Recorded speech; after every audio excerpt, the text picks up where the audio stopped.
আসসালামু আলাইকুম বন্ধুরা, কেমন আছেন? গুজরাট থেকে সকল বন্ধুকে জানাই এমএন কিচেনে অনেক অনেক স্বাগত। আজ আমি আপনাদের ডিম ছাড়াই শুধুমাত্র ময়দা দিয়েই খুব সুন্দর নরম ও স্পঞ্জের মতো ফুলকো পোয়া পিঠা বানিয়ে দেখাবো। তার জন্য দেখুন আমি এখানে সমস্ত কিছু নিয়ে নিয়েছি। এখানে আমি একটা পাত্রে ময়দা নিয়ে নিয়েছি, তাতে পরিমাণ মতো লবণ ও 1 চিমটি বেকিং সোডা দিয়ে দিলাম এবং আমি তার ছোটো বাটির 1 বাটি চিনি দিলাম। দিয়ে অল্প অল্প পানি দিয়ে আমি একটা ব্যাটার তৈরি করে নেব।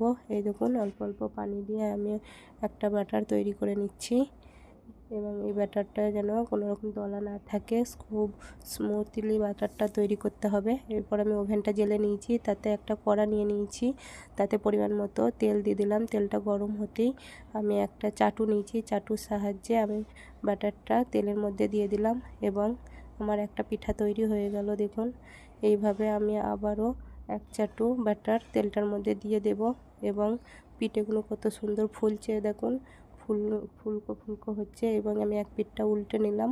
উল্টে নিয়ে আমি লাল লাল করে এই পিঠাটাও ভেজে নিলাম। দিয়ে দেখুন এইভাবে আমি সমস্ত পিঠাগুলোকে ভেজে নেব এবং পিঠাগুলো কত সুন্দর দেখতে হচ্ছে ও কত ফুলছে। এই দেখুন এইভাবে আমি সব পিঠাগুলোকেই ভেজে নিলাম।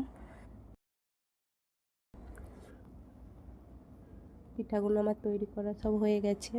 দেখুন পিঠাগুলো দেখতেও কত সুন্দর হয়েছে এবং কত নরম হয়েছে, দেখুন স্পঞ্জের মতো, ও ভেতরটাও কত সুন্দর হয়েছে।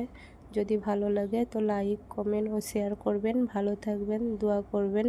আল্লাহ হাফেজ।